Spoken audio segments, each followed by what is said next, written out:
Bem-vindos a mais um episódio do CEO de Jaleco. Hoje eu tenho o prazer de receber a professora doutora Stephanie Garofalo, que a gente se formou na mesma casa, FAUSP. Ela é especialista em implantodontia e periodontia pela FAUSP. Ela também tem doutorado em ciências pela USP com pesquisa em laser. Atualmente, ela é professora de especialização em periodontia na Fundecto, também conveniada à FAUSP, pós-doutoranda na área, coordenadora de cursos da Eco Academy, e ela faz um conteúdo sobre periodontia excepcional, maravilhoso, todo com embasamento em ciência, e a gente vai conversar sobre isso. Muito bem-vinda, Esté. Obrigada por ter aceitado o convite. Obrigada eu que agradeço o convite, é um prazer estar aqui. Eu acho que sempre que a gente pode falar de temas que a gente gosta muito, é sempre muito bom, então muito obrigada pelo seu convite. Esté, você acredita que hoje os dentistas, o clínico geral, ele consegue compreender a importância da periodontia para além da gengiva, quando a gente trata do osso, quando a gente trata do ligamento periodontal, na prática clínica diária? De verdade, infelizmente, eu acho que ainda não. E eu brinco que essa é uma luta diária que a gente, como periodontista, tem de tentar levar um pouco desse conceito, de tentar fazer as pessoas entenderem a importância do diagnóstico periodontal, mas de verdade eu acho que isso ainda é um tema muito, muito negligenciado nos clínicos em geral. E a gente tenta, de pouquinho em pouquinho, ir mudando essa realidade, né? Porque nós, como clínico geral, né? Eu sou uma clínica geral. A gente tende muito a olhar pro dente, a gente tende muito, assim, a ver ali, o perfil, como que é a estética. Às vezes até a oclusão, que também acho que tá um pouco negligenciada a oclusão hoje em dia. Mas, nossa, quando chega na gengiva, parece que trava, assim, né? E todo mundo acha, não, isso daqui é coisa de periodontista, isso daqui é coisa de especialista. Eu acho que a linha tênue entre ser um clínico geral, que pode diagnosticar problemas gengivais, também está muito alterada. A gente precisa ter mais atenção para a gente conseguir direcionar esse paciente, né? Com certeza. Eu acho que eu sempre falo isso e eu continuo acreditando que não tem nenhum problema a gente ser super especializado na execução de determinados procedimentos. Então, por exemplo, eu sou periodontista e implantodontista. Eu não faço uma MLD no meu consultório, porque eu sei que no meu consultório tem pessoas muito mais qualificadas do que eu para fazer esse tipo de procedimento. Agora, eu preciso olhar para um paciente e diagnosticá-lo se ele precisa fazer o MLD. Eu preciso olhar uma radiografia e entender se o paciente precisa fazer um tratamento endodôntico. Então, eu preciso fazer um teste de sensibilidade pulpar, por mais que eu não vá tratar o canal. Eu acho que o diagnóstico ele tem que ser sempre multidisciplinar.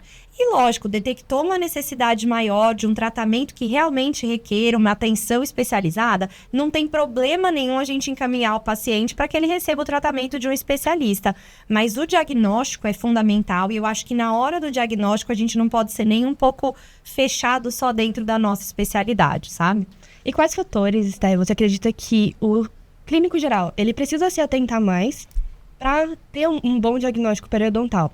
Quando eu faço essa pergunta, é pra gente se atentar, porque a gente fica muito focado em cor da gengiva e altura gengival. A gente meio que fica que nem sempre ali. São preditores ou nem sempre já mostram pra gente que alguma coisa está bem ou mal, né? São indicadores, mas talvez nem sempre tragam uma resposta concreta. Eu acho que assim, de forma muito objetiva, duas coisas muito importantes. Sondagem periodontal, porque na sondagem a gente consegue detectar tanto a profundidade de bolsa quanto o sangramento, que é um fator super importante para a gente entender se aquele tecido está inflamado ou não. E também radiografia periapical, que é um exame que nem todo clínico geral pede.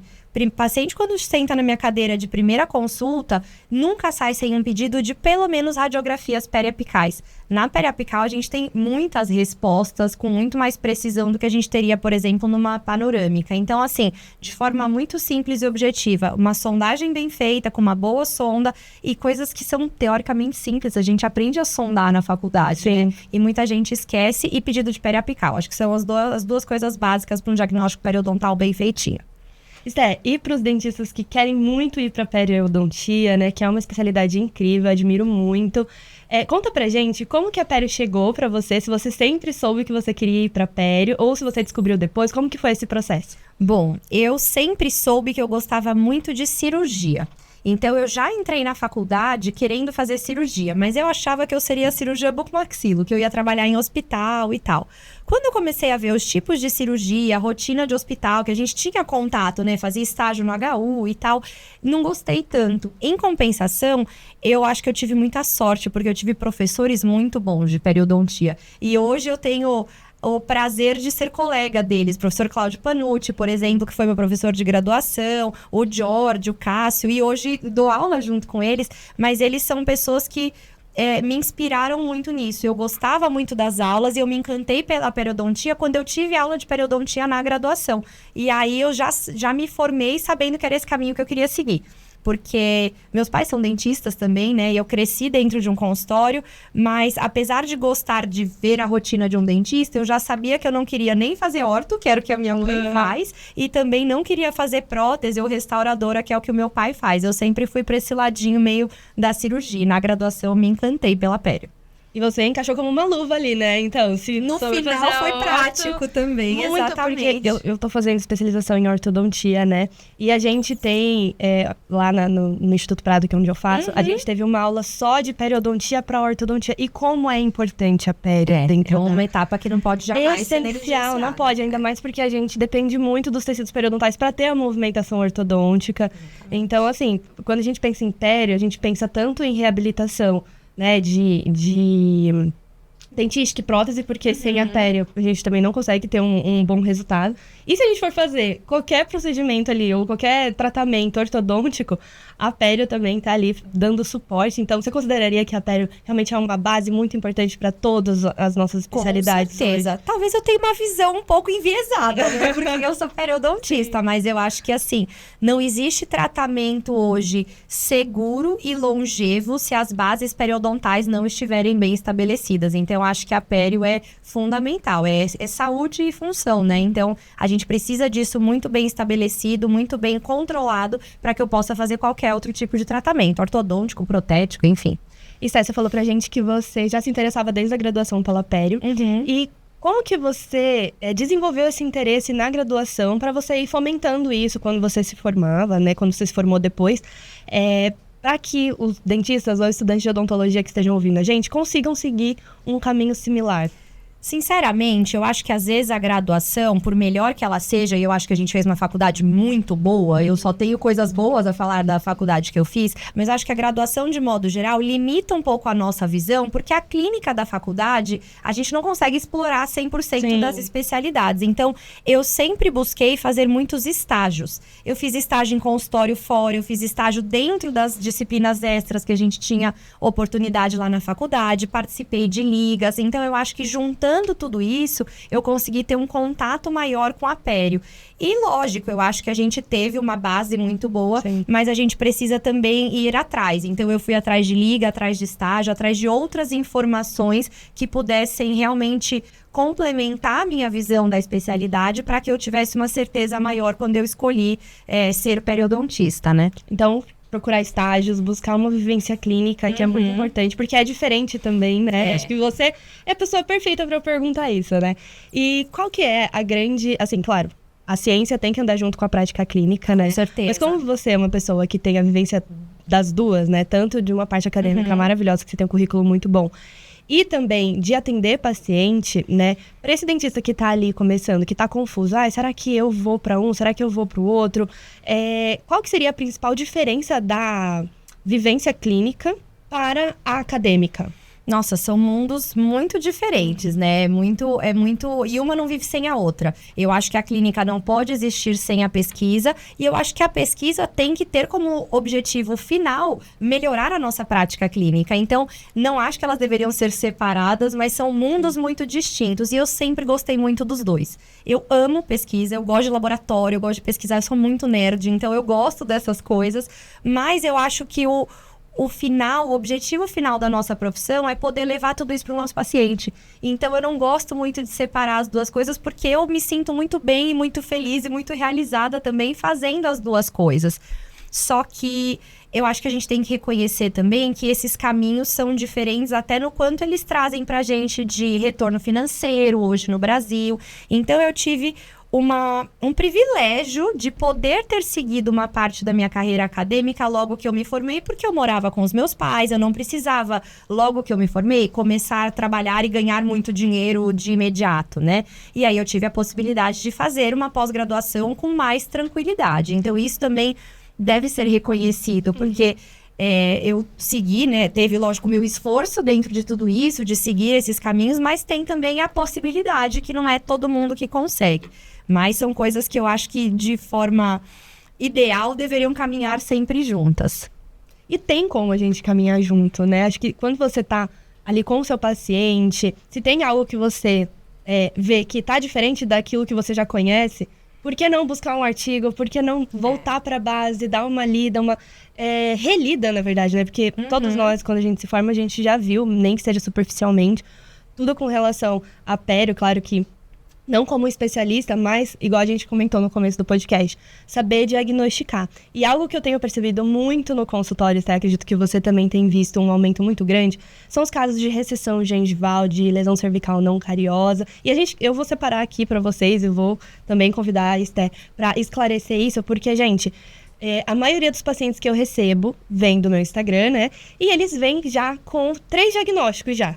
Eu já passei com pelo menos uns 4 dentistas, cada um me falou uma coisa diferente. Aí eu encontrei o seu vídeo, decidi vir aqui como uma última esperança. Às vezes eles chegam assim, porque eles já foram para tantos dentistas que não souberam dizer para ele exatamente o que seria uma recessão, o que seria uma abfração. Então, Esté, você também tem percebido esse aumento? Tenho muito. Eu vou falar das 2 coisas que você me perguntou que foram diferentes. Eu vou voltar um pouquinho no que a gente estava falando de prática baseada em evidência. E eu acho que uma coisa importante da gente falar, principalmente para quem te segue, que eu acho que são, na maioria, dentistas muito jovens, muito recém-formados, é que você não precisa, de forma alguma, produzir ciência para consumir ciência. Porque são coisas muito diferentes. Produzir ciência é para quem gosta. Sim. De ficar lá pesquisando no laboratório, que eu falei que eu gosto, mas não acho que é uma obrigação de todo mundo. Agora, consumir ciência é uma obrigação de todo mundo que está atendendo paciente. Porque quando a gente fala de prática baseada em evidência, a gente tem 3 pilares muito importantes. O que existe de evidência, a preferência do paciente, que também tem que ser levado em consideração, e a sua experiência clínica. Só que quando a gente é recém-formado, a gente não tem experiência clínica. Então, embasar em ciência é muito importante, principalmente nessas etapas iniciais, quando a gente também não tem muitas respostas, né, da nossa prática. Então, eu acho que isso é fundamental. E voltando para o tema das recessões, eu acho que isso tem crescido. A evidência científica também tem caminhado cada vez mais em relação a isso. E hoje a gente tem algumas respostas, inclusive, sobre a etiologia, que é multifatorial, porque antes acreditava-se muito num papel isolado, por exemplo, de escovação ou de alguma outra coisa. Hoje a gente já sabe que tem vários fatores ali normalmente envolvidos. Então, o fato do fenótipo ser fino, muitas vezes uma higienização inadequada, principalmente inflamação gengival é um fator importantíssimo para a recessão acontecer, e essa inflamação pode ser ou de trauma ou de periodontite também, né? A gente não pode desconsiderar que pacientes com periodontite também têm recessão, mas é um problema cada vez maior e que a gente tem que se atentar. Só que eu acho também que isso fez a periodontia voltar um pouco ao centro de palcos, de congressos e tudo mais. E muitas vezes isso é muito bom, porque envolve uma parte periodontal importante, que os nossos pacientes estão cada vez mais também apresentando esse tipo de condição, mas eu não acho que isso deve jamais fazer a gente se esquecer da parte que fala de saúde, de diagnóstico, porque fazer cirurgia de recobrimento é muito legal, eu faço, eu adoro, tem muita demanda, tem necessidade, mas antes da gente pensar em operar um paciente, a gente precisa primeiro detectar se esse paciente está ou não com doença periodontal ativa, porque senão a gente deixa de fazer uma parte importante do diagnóstico e peca muito também nos resultados. Eu acho que a gente não chega no resultado que precisa chegar. E envolver todos os fatores, né? Exatamente. Eu acho muito importante a gente levar em consideração também a oclusão do paciente. Porque a grande maioria dos pacientes que eu pego lá no consultório, quando eu vou fazer o escaneamento, né, e eu coloco o oclusograma ali pro paciente, ele geralmente tá mordendo de um lado só. Ele tá tocando só em cima desse dente, então claro que vai ter uma recessão gengival. Claro que os tecidos periodontais vão sofrer bastante. E a gente muitas vezes vê associado também a uma lesão cervical não cariosa, né? Que essa sim tem indicação para restaurar, tá, gente? O que eu vejo também, recebo muito lá no consultório, é uma recessão gengival, que é apenas gengival, não tem uma abfração associada. A resina na raiz. Com a resina na raiz. Eu já fiz a remoção de vários. Gente, é desesperador. Sério, isso daí não pode acontecer não, tá? Você que tá me escutando, gente, presta atenção, a gente tem que diagnosticar. E a gente volta pro diagnóstico aqui.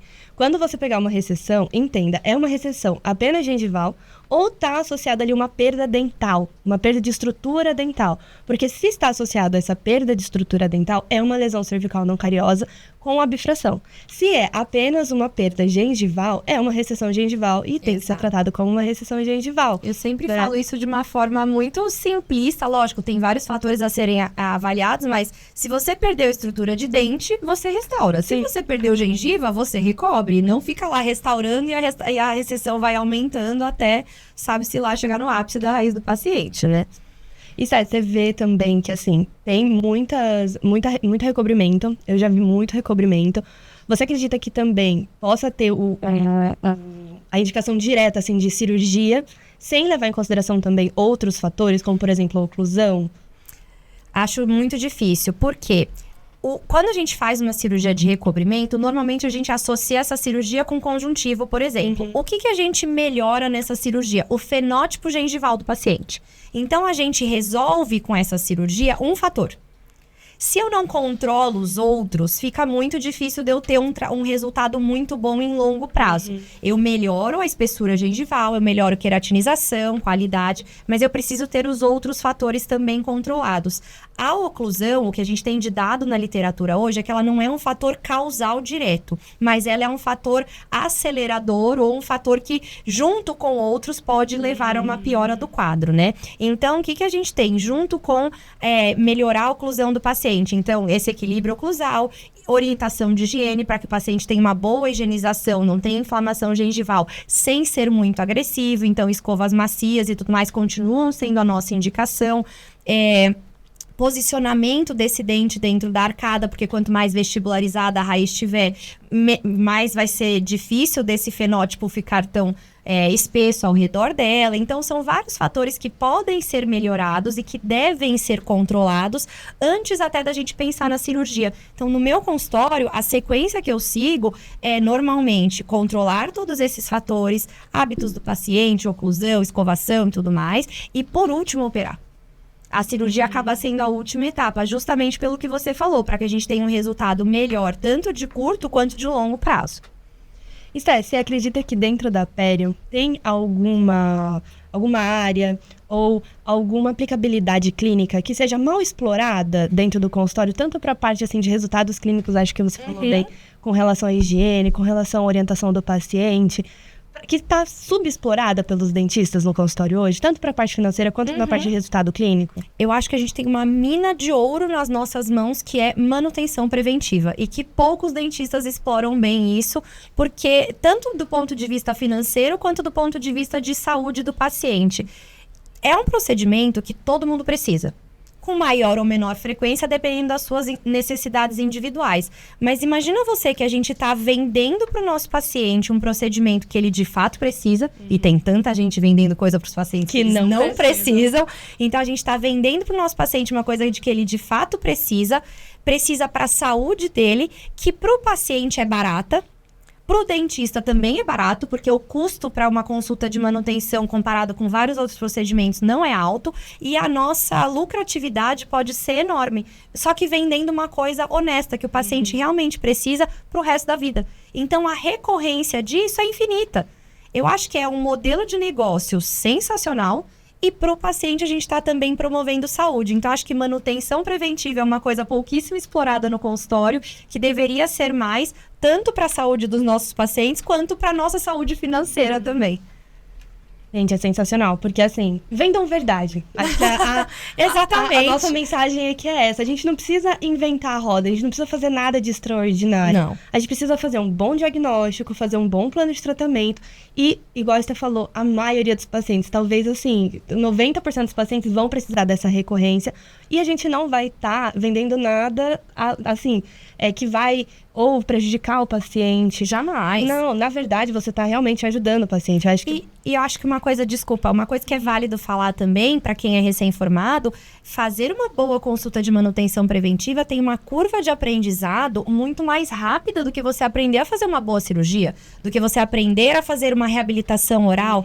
É uma coisa que se o recém-formado consegue, por exemplo, fazer um curso rápido e entender o que existe hoje de mais recente no mercado, né, em relação até a materiais, conforto do paciente, tecnologia e tudo mais, ele aprende a fazer uma manutenção muito boa, faz uma orientação de higiene, que é um passo fundamental, que nunca pode ser negligenciado, muito boa também. Você entrega para o seu paciente uma consulta maravilhosa, com altíssimo padrão, para manter a saúde dele e tendo gasto para você pouco tempo, entre aspas, porque é uma curva muito mais rápida do que você virar um excelente cirurgião, um excelente restaurador, até um excelente endodontista. Consulta de diagnóstico e prevenção, a gente vai ter em número muito maior. Exatamente. Então, quanto mais você faz uma coisa, melhor você vai ficando naquilo. Só que tem que ter um protocolo, né? Tem que ter um desenvolvimento, tem que olhar para essa etapa de manutenção e olhar para essa etapa de consulta de retorno com mais atenção. Não é só um retorno, a gente vai, olha e pronto, acabou, né?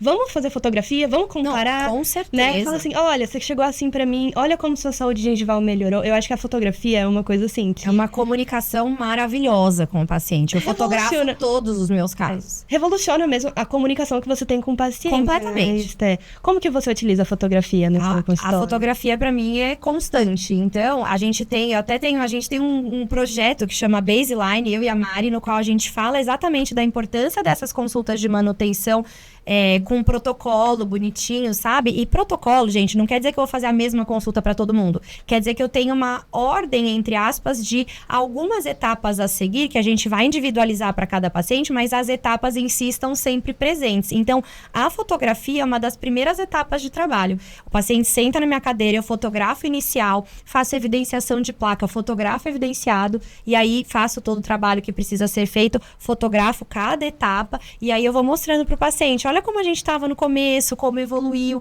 porque eles percebem isso. Imagens falam muito com o paciente, comunicam muito bem. Então, acho que, mesmo que você ainda não tenha um mega equipamento fotográfico, alguma coisa, porque... Um celular já dá pra você fazer. Um celular com uma boa iluminação da sua sala, gente, já comunica muita coisa com o paciente. Lógico, conforme a gente vai querendo dar passinhos a mais, evoluindo. Hoje eu tenho um estúdio portátil no meu consultório. Eu coloquei um trilho no teto para facilitar a minha vida. Não fico montando estúdio toda hora. Eu coloquei um trilho no teto com o flash, né, o softbox, e fotografo. Então, na minha rotina, isso se encaixou. Até porque eu preciso também documentar muitos casos para aulas e tudo mais. Mas, assim, fotografia sempre fez parte desde o começo. Eu sempre documentei. E eu vou até dar um alerta pra vocês, gente, de um caso que aconteceu comigo, tá bom? De uma paciente que a gente começou o tratamento ortodôntico porque ela era biprotrusa totalmente e ela tinha 2 recessões aqui nos incisivos inferiores, né? E aí ela começou a falar assim pra mim, doutora, tá? Depois que eu comecei o aparelho, eu comecei a ter essa recessão. Eu falei, calma, vamos ver como é que tá no inicial. Ó, aqui no inicial, a sua recessão já estava aqui. Tá? Ela não aumentou. Ela, não, mas eu senti que aumentou e tal. Vamos na fotografia? E eu voltei na fotografia e mostrei pra ela que não era o aparelho que estava provocando a recessão. Que a gente estava, claro, devagarzinho, porque o tratamento ortodôntico para um paciente que tem recessão é diferente. Sim, né? Precisa ter muito mais atenção. Mas a importância da fotografia tá aí, de você comunicar até pra gente ter um respaldo jurídico, que às vezes a gente não pensa nisso, porque ninguém fica pensando nessas tragédias, né? Mas é super importante pra gente ter também um respaldo do nosso tratamento, do que foi feito ali. Então, documentação, imagem e exames complementares são super bons para isso, né? E pra gente também ter, até pra gente, né, ter uma sequência de tratamento. Por exemplo, eu indiquei tal tratamento pra ela, a gente teve tal resultado, bacana. Ou eu indiquei o que eu fiz de errado, que talvez não tenha o resultado que eu tô esperando. E assim, você melhora o teu protocolo clínico também, de novo, não que é a mesma coisa pra todo mundo. Mas você entende as ordens que você vai indicando, qual o tratamento que vem antes, qual o tratamento que fica para depois. No caso, eu sempre também fui no mesmo raciocínio que a Esté, de colocar a cirurgia lá pro final. Exatamente por quê? Porque eu quero entender se teve um bom controle, tá? E depois a gente vai para uma cirurgia que é mais invasiva. E a gente sabe, né, que a cirurgia de recobrimento, por ter uma área doadora, que geralmente é no palato, é um pouquinho chatinho pós-operatório, o paciente vai reclamar, ele também já tem que estar ciente disso tudo, né? E eu acho que existe, assim, uma única exceção para a gente fazer a cirurgia no começo, quando o paciente tem muita dificuldade de controle de placa, porque aí a gente faz a cirurgia para o paciente conseguir higienizar melhor. Às vezes é uma recessão muito profunda e ele não consegue limpar. Eu não posso mandar esse paciente para orto, por exemplo, se ele não consegue higienizar aquele sítio. Eu não posso fazer orto num sítio que está constantemente inflamado. Aí eu opero antes. Mas assim, são raras exceções. De modo geral, eu faço também dessa forma como você falou. Esté, você tem uma carreira aí na docência também, né? Uma carreira acadêmica. E para os dentistas que querem seguir essa área, assim, você tem um conselho, você tem um direcionamento para que eles possam já, assim, se preparar e já entrar dentro dessa carreira? Eu acho que se você tiver oportunidade, faça isso quanto antes. Primeiro porque quando a gente se forma, a gente tem tempo. Tudo que a gente tem na vida é tempo. Ninguém tem agenda cheia recém-formado. Se alguém falar que tem, é porque tá vendendo coisas malucas na rede social. Então eu acho que aproveita enquanto você tem tempo, porque depois nosso tempo vai ficando cada vez mais curto. Então é uma forma muito boa da gente otimizar. Se você tiver essa possibilidade, faça isso. E a outra coisa que eu acho importante também é que eu acho que a pós-graduação, quando ela é bem feita, ela traz pra gente um pensamento crítico muito importante.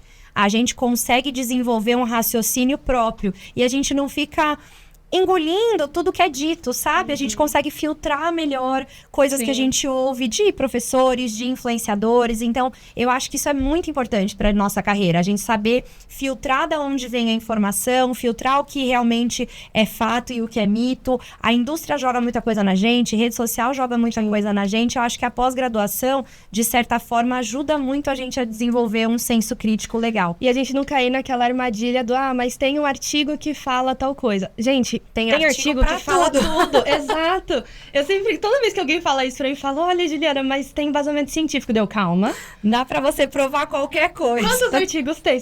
Eu li um artigo que fala isso. Eu falo, meu querida, um artigo só não faz verão, não é mesmo? Eu acho muito interessante a gente trazer isso, porque, assim, eu consegui ter esse raciocínio de leitura crítica de artigo, de ver, principalmente, né, como que foi feito esse artigo, se teve realmente um controle a longo prazo, ou se foi um estudo só. Isso é muito importante, gente. Por quê? Porque a gente tem responsabilidade quando a gente traz qualquer coisa na nossa rede social, ou até mesmo quando a gente vai falar pro nosso paciente. A gente tem que ter essa responsabilidade, né? E se você tá na graduação e você quer seguir essa carreira, você quer produzir ciência, que é maravilhoso. Acho que sem a ciência a gente não tem prática clínica segura. A iniciação científica é algo que vai auxiliar muito, assim. Foi algo que abriu a minha mente. Eu fiz em Biologia Oral, lá no Departamento de Bioquímica Oral, lá da FAUSP, com o professor Vitor Arana. Foram, assim, 4 anos que eu fiz desde o primeiro ano até o último ano de graduação.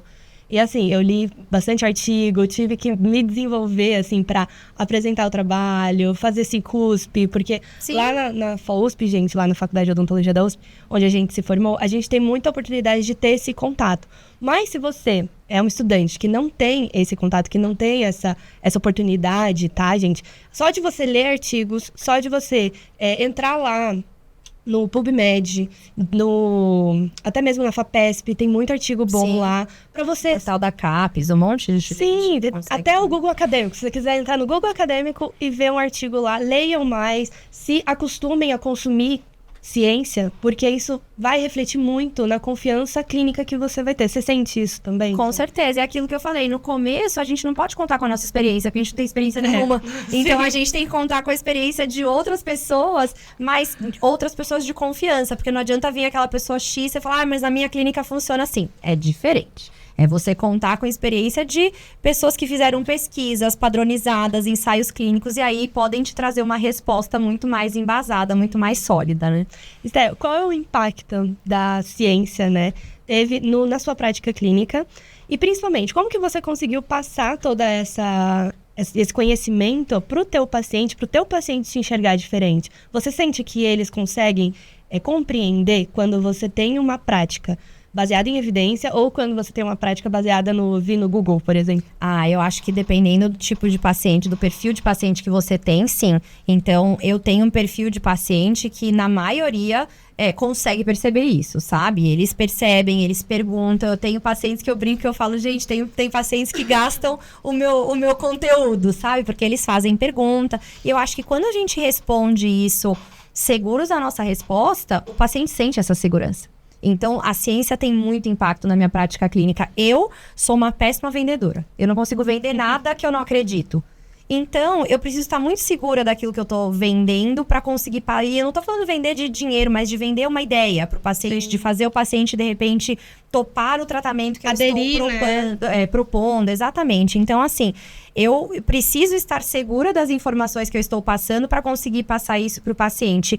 E estar cientificamente embasada é o que me torna ainda mais segura. Eu junto isso com a experiência clínica que eu fui tendo ao longo dos anos e eu consigo oferecer algo com muito mais segurança, com certeza. Eu sempre falo isso para todos os meus alunos que chegam lá no PMC, que é o Projeto Meu Consultório, que é o meu curso online, e eles falam, Juliana, eu não sei vender, não consigo vender, tenho essa dificuldade. E eu falo assim, Doc, mas quando o seu produto é bom, você vai conseguir vender. Só que você tem que estar confiante o suficiente para indicar o protocolo. Quando você sabe que é esse o protocolo que vai resolver o problema do paciente, tudo se desenrola de uma forma muito mais fácil. Com certeza. Né? É muito mais difícil você vender algo que você está inseguro, que você está com incerteza. E o paciente, ele sente isso de longe.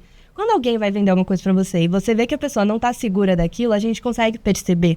Então, assim, vender verdade é muito mais fácil. Então, por isso que a gente está aqui falando sobre embasamento científico, sobre você estudar para você conseguir conversar com o paciente, mas nada mais é do que para você condensar todo aquele conhecimento que você tem, tá? Aplicar ele na clínica e conseguir comunicar isso para o teu paciente para que você seja bem remunerado também, porque bons profissionais merecem ser bem remunerados. E não tem problema nenhum essa caminhada ser gradual e ela ser lenta ou rápida, vai depender muito da pessoa, porque eu acho que hoje vende-se muito a ideia de que você precisa muito rápido chegar a um estágio que você está vendendo para o seu paciente. Aumento de coroa estético e faceta de resina. Sim. Só que você não sai da faculdade sabendo fazer isso muito bem feito. Consequentemente, você também não vai se sentir tão seguro para vender. E aí entra no que a gente falou. Um bom diagnóstico, você sai da faculdade seguro para fazer, uma boa consulta de manutenção preventiva, uma restauração simples, vai caminhando de passinho em passinho, enquanto você vai ficando bom em outras coisas, porque eu acho que isso é um caminho. E talvez eu acho que hoje as redes sociais tragam pra gente uma coisa um pouco ilusória, de que as pessoas chegaram em algum lugar muito rápido. Às vezes a pessoa tá mostrando um negócio que nem é a realidade dela. A gente precisa filtrar melhor essa informação, até para que a gente não se sinta tão ansioso tentando chegar num lugar que a pessoa tá mostrando que chegou e sabe-se lá se chegou também, né? Ou sabe lá como foi o caminho dela. Tipo, hoje eu tenho 10 anos de formado. Então, nesses 10 anos, deu para eu ir caminhando devagar. E eu acho que foi muito bom eu ter tido, por exemplo, pais dentistas que já tinham passado por isso, para eu entender essa caminhada lenta. Porque eu acho que se eu tivesse visto só o que existe no Instagram, eu seria mais ansiosa ainda do que eu sou. Eu já sou uma pessoa ansiosa, mas eu acho que isso teria me dado mais ansiedade ainda. Então eu tive sorte de ter pessoas ao meu redor que foram me dando um pouco de tranquilidade. E eu acho que isso é legal também para quem está começando. Escolher alguém que seja uma pessoa de confiança nesse sentido, que não vai te enganar e te vender promessas vazias, para você seguir como um ídolo, ou como um modelo, ou como alguma coisa que possa te ajudar também a se sentir mais tranquilo, falar, esse caminho tá legal, sabe? E te dando esses toques, porque eu acho que isso para quem tá começando é muito bom também. Steph, e como que você enxerga hoje as redes sociais, né? Porque você produz um conteúdo excelente. Eu acho que você é, sim, um alívio dentro de tantas pessoas que tentam, assim, realmente, talvez, trazer uma odontologia que é muito distante da realidade clínica, tá? E isso acontece muito. E, gente, a gente tem que ter um filtro muito bom. Assim, entendam que, infelizmente, na internet, pode acontecer, sim, Photoshop, pode acontecer manipulação de imagem, acontece edições, tá bom? E acontece mesmo. E, assim, você trabalhar com evidência, se você seguir pessoas que trazem evidência científica, vai te trazer um olhar clínico muito mais aguçado. E eu indico super a Esté. Esté, qual que é o seu arroba pro pessoal seguir você? @Esté com S mudo a Garófalo. E como que foi para você começar a produzir conteúdo? Onde que surgiu foi uma necessidade? Foi algo que você realmente quis? Como que foi? Foi muito difícil. Porque a gente estava até falando de idade, né? Eu não me considero uma pessoa tão velha, mas eu sou formada há 10 anos e eu não sou de uma geração que cresceu com rede social. Quando eu estava na faculdade, o Instagram nasceu. Então, isso não é natural para mim. O que é muito natural para mim, que eu sempre tive uma facilidade, era de falar em público. Então, eu era a pessoa que sempre apresentava trabalho na escola. Isso, para mim, nunca foi uma coisa muito difícil. Mas produzir conteúdo que hoje seja atraente no Instagram é uma dificuldade muito grande. Até porque eu acho que existe uma separação muito grande entre a profundidade de conteúdo que a gente gostaria de abordar e o que o Instagram gosta de entregar para as pessoas. Né, exatamente. Conteúdo. Então, para a rede social, a gente acaba tendo que ser muito mais raso do que a gente gostaria. O que é difícil para quem gosta de pesquisar, para quem gosta de ler artigo. Então, eu acho que a minha maior dificuldade hoje é conseguir acertar os ponteiros, assim, nessa comunicação. E eu sei que ela ainda não é boa, ela ainda não é do jeito que eu consideraria maravilhosa. Principalmente para pessoas das novas gerações, que se cansam mais rápido de conteúdos mais longos. Então,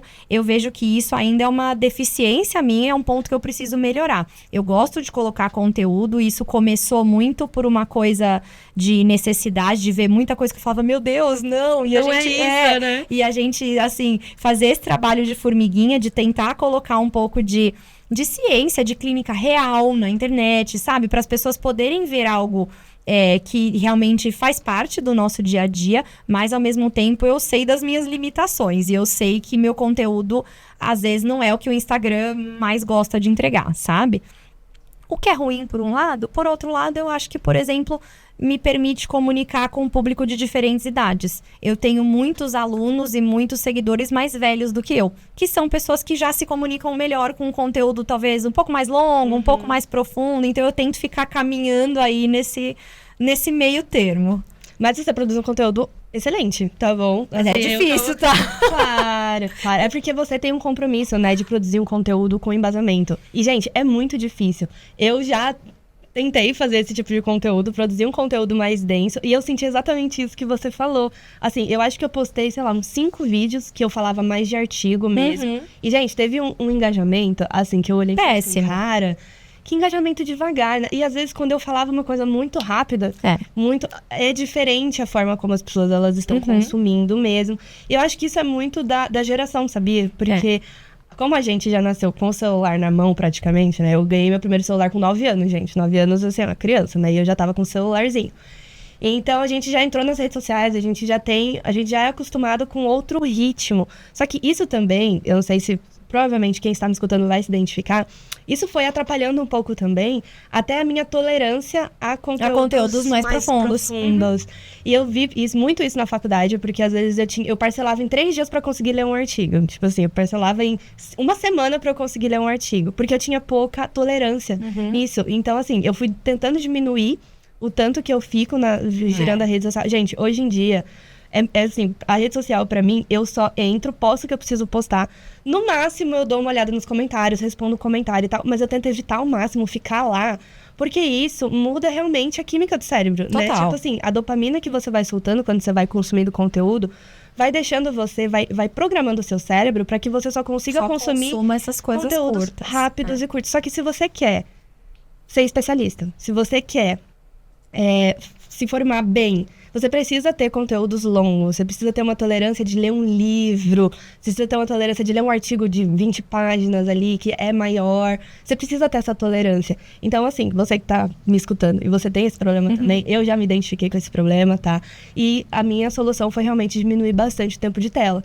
Eu tenho tempo de tela hoje de no máximo 2 horas por dia, tá bom? Por quê? Exatamente por conta disso, que a gente tá intolerante ao conteúdo mais denso. Total. E o próprio Instagram não entrega, né, como plataforma. Existem fórmulas muito estabelecidas e muito claras do que você precisa saber para explodir na rede social. Sim. Isso é muito nítido. Tem pessoas que vendem isso, mentorias e tal. Seria muito fácil, por exemplo, eu pagar alguém para fazer isso e eu produzir todos os conteúdos que essa pessoa me recomendasse a fazer. Seria super fácil, entre aspas, porque é uma fórmula que já existe, que é uma fórmula de sucesso. Mas eu teria que passar por cima de muitas coisas que eu acredito. Então, a minha escolha foi, vou fazer uma coisa com crescimento muito mais lento. Eu não tenho muitos 1000 seguidores. Eu tenho, né, lá, meus seguidores que são super importantes pra mim, porque eu acho que as pessoas que estão lá de fato querendo consumir o que está ali, sabe? Então, eu acho que a gente tem que fazer essa escolha. Talvez tenha pessoas que tenham uma coisa de muito mais querer explodir. E eu acho que existe uma forma de você fazer isso passando um conteúdo bom. Mas tem que ser um conteúdo bom um pouco mais raso, um pouco mais rápido. Que não é mais ruim, rápido. mas ele tem que ser...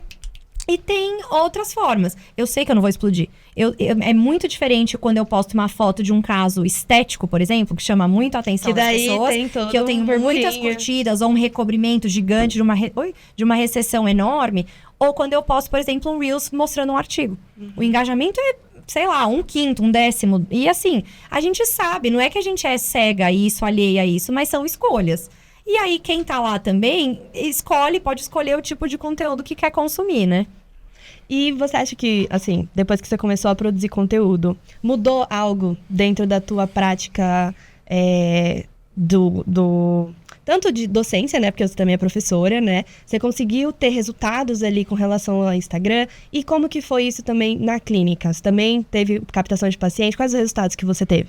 Eu acho que para quem hoje é professor dentro da odontologia, é muito difícil. Professor, eu quero dizer que tem cursos fora de universidade. Porque universidade não precisa ter rede social, né? Mas, assim, para quem é professor fora e precisa de captação de alunos, estar fora da rede social é praticamente impossível. Porque existe uma frase que é triste, mas é verdade, de que quem não é visto não é lembrado. Então, o fato de eu estar presente o tempo todo postando conteúdos, por mais que não sejam conteúdos que explodam, sempre fazem algumas pessoas falarem, opa, é verdade. Então, eu recebo muita indicação de dentistas, os dentistas me mandam pacientes de casos que eles viram que eu postei. Eu tenho um caso parecido, preciso te mandar. Eu recebo muita indicação de aluno, então na minha clínica isso se reflete. Não é diretamente o Instagram. Eu não tenho, por exemplo, quase nenhum paciente que me procura no Instagram para fazer um tratamento. Mas os dentistas lembram de mim. Você virou uma indicação, né? Eu virei uma indicação. Então, porque eu acho que eu tô o tempo inteiro ali sendo vista. E aí, como a pessoa vê que também é um conteúdo que, como o dentista que me vê, não pode ser um conteúdo também tão rápido, tão raso. Então, isso sim age a meu favor, sabe? Porque você também constrói um posicionamento de muita referência, né? E dentista, gente, nós somos dentistas, a gente também consegue olhar para um perfil, né, e falar assim, poxa, aqui a gente vê uma seriedade, a gente consegue ver que tem ciência aqui por trás, não só porque ela posta sobre artigo, mas também pelos conceitos, né? Assim, eu consumo muito conteúdo também, e eu acho que isso foi uma das coisas que também fez eu querer produzir conteúdo, que é muita fake news. Na odontologia, gente, e o mais complicado disso é que às vezes é próprio dentista falando coisas que, assim, às vezes a gente já desmentiu há décadas atrás e o dentista tá lá focando em propagar ainda as mesmas informações. Então, os dentistas que realmente têm embasamento científico, que estão querendo elevar a odontologia, por favor, comecem a produzir conteúdo. Eles precisam estar presentes, né? Porque as vozes têm que ser ouvidas. Boas vozes precisam ser ouvidas também, né? Esté, você tem a clínica, né? Você é professora, docente. Como que você organiza a sua rotina, assim? Porque acho que é uma das coisas que a gente mais tem dificuldade também. Eu, principalmente, porque eu confessei aqui pra Esté que eu tinha muita vontade de fazer mestrado, doutorado, voltar pra essa parte acadêmica.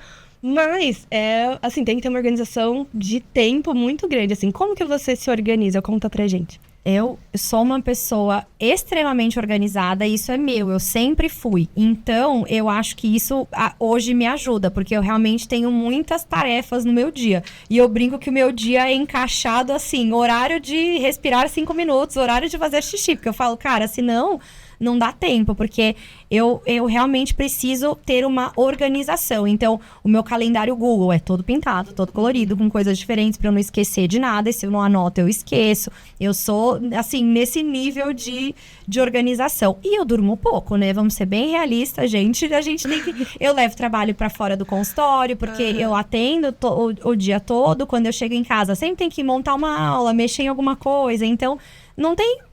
muito segredo, né? Eu tento organizar o meu tempo de forma que eu tenha, lógico, qualidade de vida. Então, eu acordo todo dia para treinar, mas para eu conseguir treinar todo dia, eu acordo 5:30 da manhã. Então, a gente vai organizando nisso, né? É isso que eu ia te perguntar também, como que você coloca os seus alívios, né? Os seus horários de alívio ali. Então também, até na hora de descansar, você tem horário de descansar. Horário para descansar, é tipo isso. Mas é verdade, porque sabe o que também? Eu sou meio ansiosa. Se as coisas não estão resolvidas, eu não descanso bem. Então, eu preciso que as coisas estejam organizadas e resolvidas para eu poder, de fato, relaxar. E eu tento organizar, assim, estou tentando diminuir o quanto eu trabalho de final de semana, porque eu trabalhei ano passado, por exemplo, praticamente todos os finais de semana, todo sábado. Então, eu estou tentando dar uma diminuída nisso, mas eu acho que isso vem com o tempo também. A gente está numa fase de vida que é a fase de dar um gás, sabe? Porque daqui a pouco você quer ter filho, quer fazer não sei o quê. Então, estou numa fase que eu posso fazer um pouco mais de acúmulo de funções. E depois a gente vai tentando dar uma aliviada nisso. Mas, de verdade, eu acho que é muita organização. Eu anoto tudo. Eu tenho que anotar tudo. Meu celular é minha agenda e tá tudo anotadinho ali. E deixar um tempo proposital para descanso. Porque se eu não deixar, eu não vou descansar. Então, de verdade, até o descanso, ele é encaixado na minha rotina. Então, a academia é encaixada na rotina, a hora que eu vou sentar para ver uma série na Netflix é encaixada, porque senão a gente não faz, né? Porque é uma das primeiras coisas que a gente tira, né, da nossa rotina. É o nosso tempo livre. A gente eu sempre faço isso, gente. E olha que eu sempre fui uma pessoa muito focada em academia, em atividade física e tudo mais. Aí, desde o começo do ano, eu acho que eu fui 5 vezes pra academia. Só. Mas por quê? Porque, consultório, aí tem o meu curso, aí tem não sei o quê, e tem aquilo outro. E aí a primeira coisa que vai embora é, vou faltar na academia hoje pra fazer tal coisa. E eu tô falando isso, mas assim, eu não sou mestre nisso também. Eu sou a primeira a deixar as minhas coisas de lado. Mas eu acho que a gente precisa entender também que a nossa vida, ela vai ser atribulada. Se a gente não começar a organizar de um jeito que seja possível, a gente vai deixar as nossas coisas de lado. Então, por exemplo, quando eu fazia faculdade, eu ia na academia à noite. Na verdade, eu treinava no almoço, que eu sempre fiz vôlei, handball, tudo na faculdade. Aí eu treinava à noite, eu ia na academia.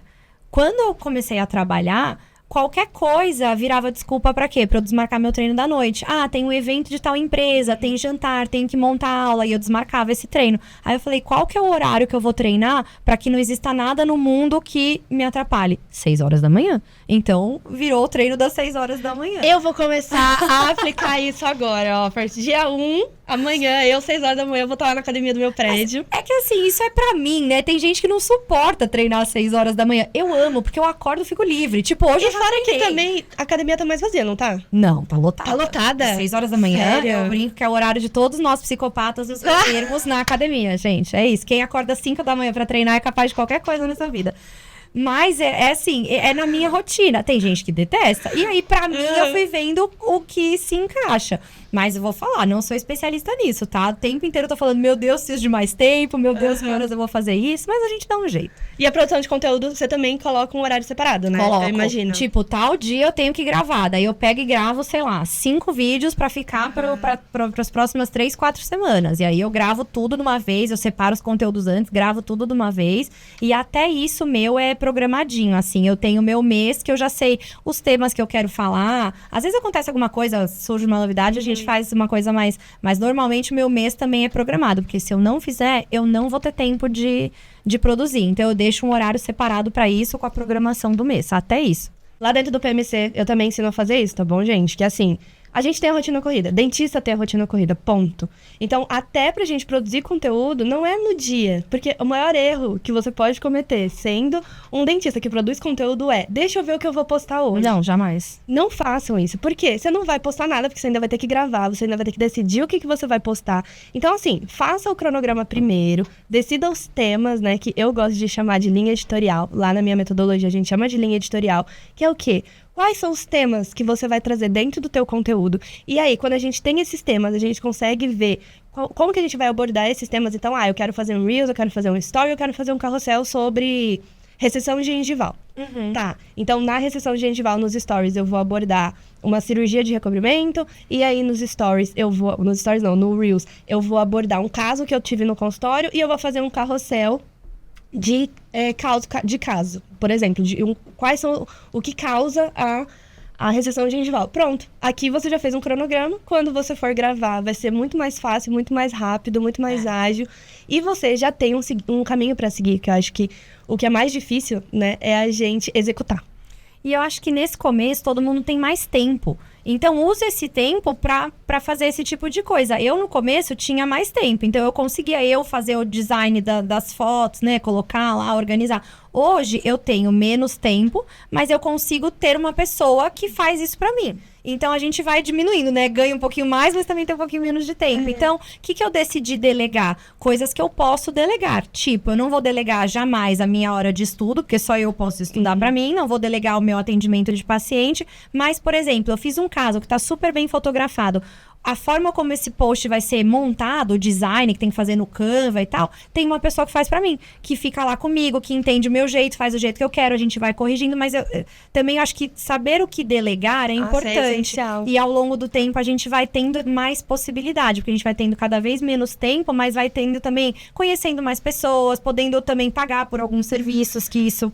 é importante. Sim, isso é importante. Mas é um caminho, né? Eu acho que vai se invertendo. A curva do tempo e a curva do quanto você pode, né, ter uma equipe vai invertendo também. E aí isso é legal também. Eu comecei a formar a equipe no ano passado, né? Que daí eu realmente... Bateu exatamente nessa tecla. Tipo, se eu continuar fazendo captação, editando e postando os meus casos, eu estou ficando sem tempo de planejá-los, como eu gostaria de planejar, de sentar, de ver todos os exames que eu pedi. Eu peço muito exame, gente. Eu peço, assim, uma bateria de exame para fazer a avaliação de orto que a gente precisa. A gente tem várias análises e etc.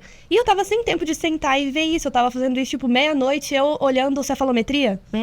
Não tem nem cabimento agora. Por que eu fiquei até meia-noite vendo cefalometria? Porque às 8 eu estava editando vídeo.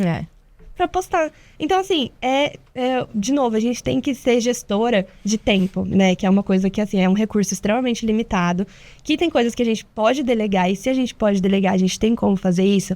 Tirem essa ideia. Eu não sei se você tinha essa ideia também, tá? Mas eu tinha muito essa ideia de, mas a pessoa não vai fazer igual eu faço. Isso é uma barreira muito grande. E não vai mesmo, tá? Não vai. Eu acho que não vai. Só que a gente tem que desapegar e escolher o que é menos prioridade. Então, entre a prioridade de eu planejar direito o caso do meu paciente e o meu conteúdo do Instagram não estar perfeitamente, milimetricamente como eu faria, eu escolho abrir mão da perfeição do meu Instagram. Porque eu não quero abrir mão do cuidado que eu tenho com o meu paciente. E eu acho que é isso. Eu escolhi delegar o que, pra mim, é, entre aspas, menos importante.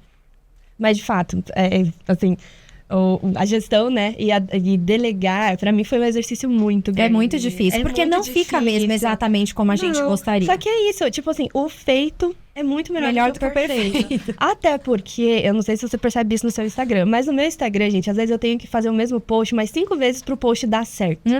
Tipo, os posts que eu viralizei muito, que bateu, tipo assim, mais de 5 milhões de visualizações, foram os posts que eu fiz pelo menos mais 5 vezes. Tipo, literalmente o mesmo post. Eu escrevi de um jeito, aí eu postei o roteiro, aí não deu certo. Aí eu tentei outra abordagem, outra abordagem, até esse post, ter uma proporção que eu consegui deixar no formato que a gente estava conversando, viral, no formato viral. Porque eu também bato muito a cabeça na parede, porque eu também gosto dessa coisa de, tipo assim, eu preciso dar uma estudada antes de falar sobre determinado assunto. Eu acho que, assim, também tem uma nuvem negra, assim, em cima da odontologia, que as pessoas, elas associam muito poxa, ela posta conteúdo no Instagram, então ela não estuda. E é exatamente ao contrário, né? Eu recebi no último episódio o Eric, né? E o Eric, ele tem esse mesmo raciocínio que eu. Tipo, a gente estuda antes de postar um conteúdo. Sim. Então, às vezes, o mesmo conteúdo vai vir de formas diferentes. Mas por quê? Porque às vezes a gente leu um material diferente de apoio. Antes a gente estava vendo um livro, aí agora eu tenho uma aula da especialização para falar sobre o mesmo assunto. E depois eu vou procurar um artigo para falar sobre o mesmo assunto.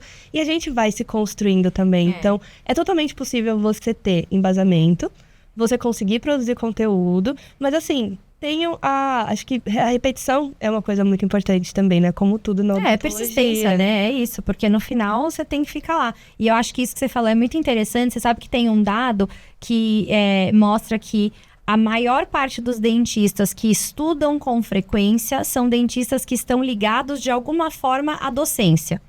Então, que são professores ou que estão como assistentes em algum curso. E eu acho que uma nova forma que não tinha sido estudada ainda nesse trabalho, porque ele é de 2020, é um dado de 2020 que coletou dados, né? É um estudo de 2020 que coletou dados anteriores. Então, a rede social não estava também tão explodida.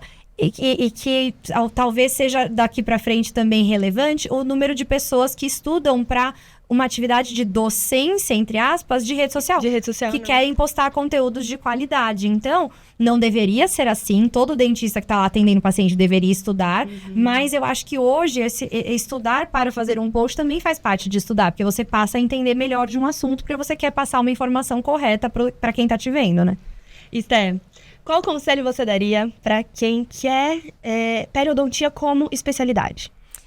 Ai, gente, vem que a água tá quentíssima. Não, tô brincando. Mas é que eu acho que a periodontia é a base de tudo. Então, eu de verdade acho que para quem já tem interesse nessa área, só vem. Porque é uma área que tende a crescer muito. Hoje, a gente começou falando disso. Hoje ainda é talvez uma parte um pouco negligenciada. Mas eu acho que a tendência é cada vez mais ela voltar a ter a importância que ela teve um dia. Justamente porque as pessoas que pararam de prestar atenção nisso, agora estão vendo nos seus consultórios as consequências. E aí a pério está voltando aos pouquinhos a ter um lugar de destaque. Então, acho que é um mercado muito vasto, porque temos poucos periodontistas, não é uma especialidade que nos últimos anos teve tanta visibilidade, então acho que é um mercado grande e que se você quiser fazer isso como a sua única especialidade, você vai ter uma excelente fonte de renda, um excelente mercado, mas que se você quiser fazer também depois qualquer outra especialidade, a pério vai servir como uma base muito sólida para isso. Então, acho que vale totalmente a pena. E se você pudesse dar um conselho para a Esté lá do início da pério? Ixi, meu O que conselho... você falaria para ela? Calma, querida, calma. Porque dá uma ansiedade muito grande, né? Eu acho que todo mundo que é recém-formado quer chegar logo em algum lugar. E até hoje também. Eu preciso falar isso pra Stephanie do presente também, calma. Mas talvez daqui 20 anos eu esteja falando isso pra Stephanie de hoje. Mas eu acho que é calma. É a gente entender que existe um percurso, um caminho a ser percorrido e que às vezes a gente tem muita pressa, mas ele tem um tempo. Às vezes a gente é colocado em umas situações também que talvez eu pense, nossa, mas se eu fosse convidada para tal coisa daqui 5 anos, a aula que eu daria é melhor do que a que eu dou hoje. Então, eu acho que tem esse caminho que a gente vai, se a gente estiver buscando essa constante evolução, o nosso caminho tende a dar certo. Seguindo pelo caminho correto, as coisas tendem a dar certo. Tem espaço para quem é bom, isso é fato. E acho que a ansiedade é uma coisa que, assim, a gente tá vendo até mesmo no consultório a quantidade de paciente que tem bruxismo, que tá ansioso. Eu tenho bruxismo, gente. Eu também, eu me aperto inteira. Exatamente. Então, assim, vamos com calma, vamos com calma, todo mundo. Conselhos que você dá e não segue, né? Cara, sim, a gente fica... Eu sou muito ansiosa, eu tenho muita dificuldade também, tanto que eu tava até falando pra você, eu falei assim, Sté, eu vou perguntar aqui pro podcast, mas eu quero saber também. Como que você se organiza? Porque é muito difícil. Nossa, delegar é muito difícil. Mas acho que a nossa mensagem final tem que ser essa mesmo. A odontologia, ela não vem pronta pra ninguém, tá? Às vezes você olha alguém no Instagram e você fica se comparando com essa pessoa. É injusto com você mesmo fazer essa comparação. Porque às vezes essa pessoa, ela tá anos mais pra frente que você, ou se ela não está anos mais pra frente, ela tem às vezes alguma condição, ou ela tem alguma facilidade na rotina dela, ou alguma facilidade financeira também, e que às vezes você não pode tem. Te olhar e te ver com os mesmos olhos que você está vendo ela, né? Olhando e falando, nossa, eu queria tanto saber fazer vídeos com essa desenvoltura, ou eu queria tanto saber operar. Não é? Eu acho que isso é muito verdade também. As pessoas ficam o tempo todo se comparando, e eu acho que a rede social faz isso com a gente, mas ter um pouco de calma e filtrar um pouco isso é importante. E ter paciência também, né? Porque a gente não pula etapas, não pulem etapas, porque todas essas etapas, elas são essenciais para você construir e sustentar o sucesso, né? Porque Com também certeza. Não adianta nada você querer chegar lá, você ter uma agenda lotada, e quando vir esse paciente para você não conseguir orientar ele da forma correta, não conseguir educar ele e não conseguir fidelizar ele também, porque, querendo ou não, o paciente, ele quer um resultado bom. Se ele não tiver esse resultado, ele vai se frustrar. E aí todo o trabalho que você teve até então de construir sua imagem, de captar o paciente e tudo mais, ele vai por água abaixo, né? Então, eu acho que é um conselho que a gente dá e que a gente vai seguir também, né, Esté? Então, muito obrigada. Ansiosas. Gente, eu preciso muito, né? Então, Esté, muito obrigada. Foi maravilhoso te receber aqui. Acho que o nosso papo foi muito produtivo, teve muitos insights. E convide o pessoal para conhecer o seu perfil, para conhecer o seu curso, que eu também já quis fazer o curso da Esté, gente, há muito tempo atrás.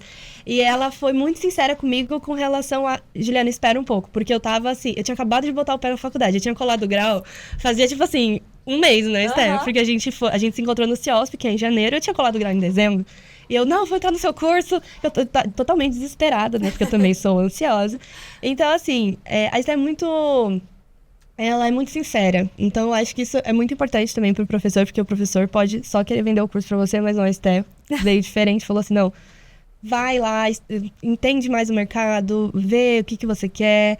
Então, isso pra mim foi muito importante também. Acho que eu tô compartilhando isso com você agora, que é algo que me marcou bastante. E então, fala um pouquinho aí de como que primeiro de tudo, obrigada pelo convite, é um prazer estar aqui. Eu admiro muito o trabalho que você faz na rede social e poder falar um pouquinho também sobre essas semelhanças até que a gente tem, que, né, às vezes não parece ter tanta proximidade, mas são muito grandes. Então, obrigada pelo seu convite, é de verdade um prazer estar aqui. E eu tento ser muito realista quando eu falo tanto com o meu paciente quanto com os meus alunos, para que a gente não gere expectativas irreais, porque hoje eu tenho 3 produtos bastante diferentes. Eu tenho um curso que é um curso anual de cirurgia e é um curso para quem quer operar, um curso clínico. Então, não é para um recém-formado. É para quem já tem essa necessidade da clínica, para quem já quer refinar as suas aptidões cirúrgicas, que é um curso lá na ECO, com duração de 1 ano. E o dentista põe a mão na massa mesmo. Nós temos a especialização de pério, que caminha também todo ano, a cada 2 anos. Então, as novas inscrições abrem no 2º semestre para o ano que vem, lá na faculdade, na FAUSP. E eu tenho o Baseline, que aí é o outro caminho. Ali, sim, a gente tem um público desde o recém-formado até o dentista que está querendo se atualizar. Por quê? É um curso voltado para a manutenção preventiva.